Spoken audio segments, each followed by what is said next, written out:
There's something strange that happens when life gets good. Not for everyone. And not all the time. But for a surprising number of people, when things start to go well, when the relationship is actually working, when the job is genuinely good, when the anxiety lifts for a few days, something uncomfortable moves in to replace it.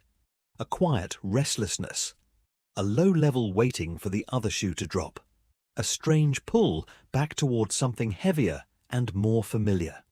And most people who experience this feel deeply ashamed of it. Because who wants to admit that they are somehow more comfortable being sad than being okay? But here's what the neuroscience actually says. Your brain doesn't prefer happiness. It prefers what it knows.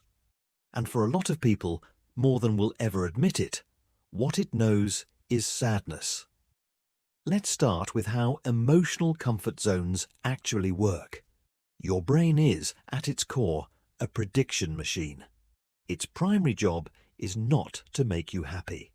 Its primary job is to keep you alive by predicting what comes next and minimizing the gap between what it expects and what actually happens.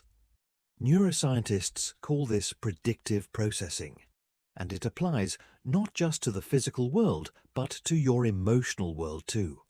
When you have experienced a particular emotional state consistently, especially in childhood, when the brain is at its most plastic and most impressionable, that state becomes the brain's baseline, its reference point, the thing it keeps returning to because it knows how to navigate it. Happiness, if it wasn't your consistent early experience, can actually feel threatening to this system. Not because happiness is bad, obviously it isn't, but because it's unfamiliar. And the brain, which is fundamentally conservative, treats unfamiliar as dangerous. So it pulls you back, toward what it knows. There's a concept in psychology called the emotional set point. Think of it like a thermostat for your mood.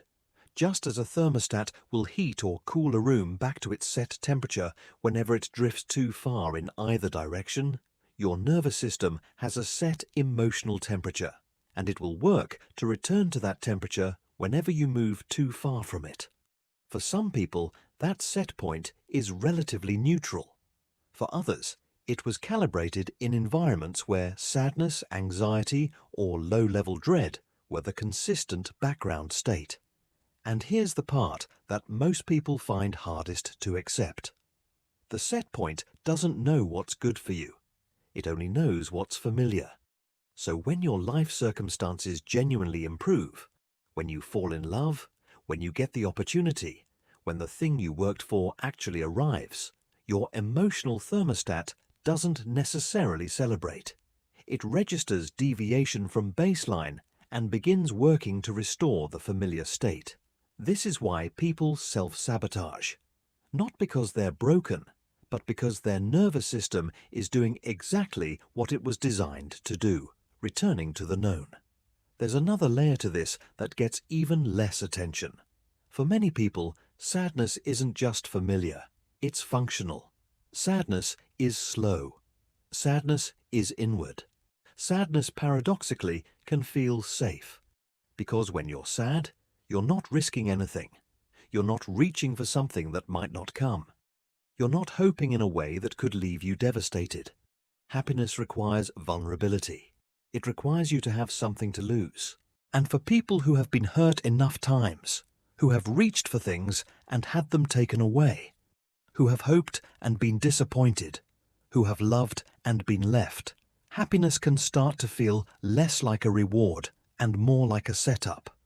Better to stay low. Better to stay safe.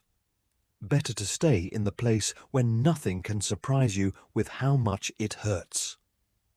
Psychologists call this defensive pessimism, the unconscious strategy of maintaining a low emotional baseline as protection against the pain of loss. It's not weakness. It's actually quite clever. It's just also slowly suffocating. Here's where it gets personal.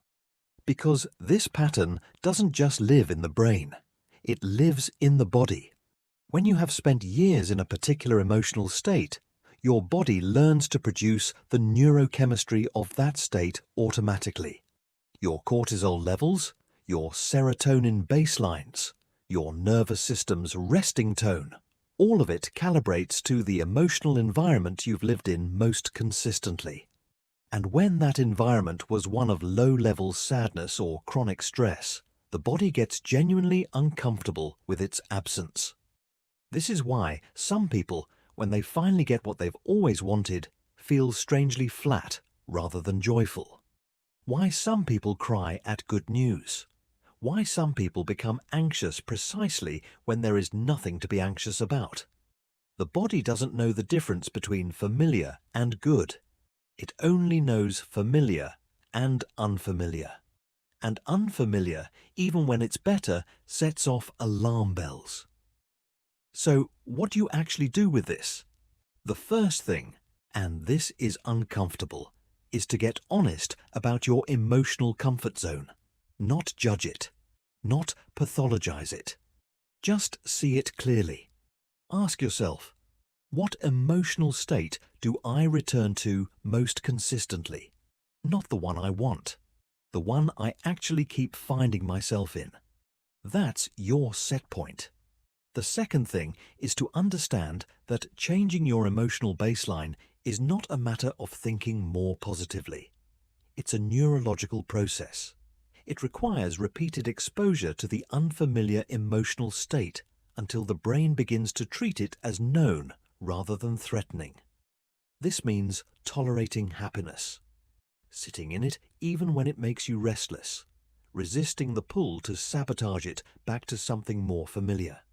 Not because the restlessness isn't real, it is, but because the brain can only update its baseline through experience, not through intention. The third thing is to be patient with yourself when the pull happens, because it will happen. The gravitational pull of the familiar is one of the most powerful forces in human psychology.